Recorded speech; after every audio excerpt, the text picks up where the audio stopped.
Kasunod ng panibagong revelasyon ng isang House leader, nanindigan si DPWH Secretary Manuel Bunoan na hindi siya dawit sa anumang issue ng korupsyon tungkol sa umunoy manumalyang flood control projects sa bansa. Yan ang ulat ni Mela Lesmoras.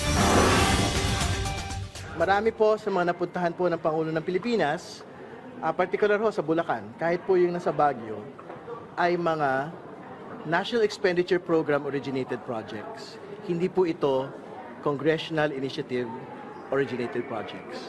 Ito ang panibagong nadiskubre ni House Infrastructure Committee Co-Chair Terry Ridon sa kanyang pagsisiyasat ukol sa umano'y maanumalyang flood control projects sa bansa. Ibig sabihin, mismo ang DPWH pala umano ang nagtulak ng mga proyekto at hindi naman hiniling ng mga kongresista o mga senador. Ipinakita pa ni Ridon ang mga ebidensyang nakalap niya, partikular na ukol sa reinforced concrete river wall project sa Baliwag, Bulacan. Kamakailan lang, personal pa itong binisita ni Pangulong Ferdinand R. Marcos Jr. at siya mismo nagalit sa kanyang nakita. Kasama po rito yung pong Ghost Project na supposedly ginawa po ng first engineering district ng Bulacan through Sims Construction Trading.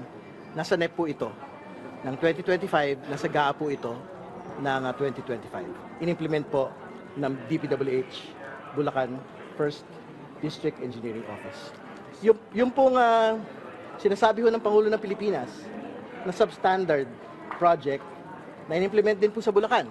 Pero ang tanong, sino nga bang dapat managot sa mga ganitong proyekto? Tugon ng kongresista? Well, kailangan natin makita yung buong mga dokumento, pero meron pong actual, real, ultimate liability, yung pong DPWH po rito. Sa panayam ng media kay DPWH Secretary Manuel Bunoan, iginiit niyang pag-aaralan nila ang naging pahayag ni Congressman Ridon. Hinggil naman sa usapin ng command responsibility. Of course, I am on top of the entire agency, but there are yung mga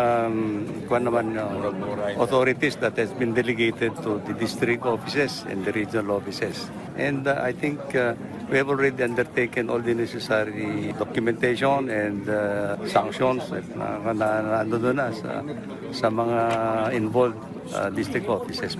Kasabay niyan, tuwiran ding iginiit ng kalihim na wala siyang kinalaman sa anumang korupsyon ukol sa isyong ito.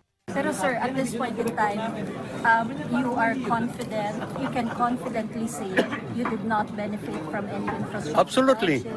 Wala pong corruption on your... Absolutely on my part. No. I don't even have to tolerate this.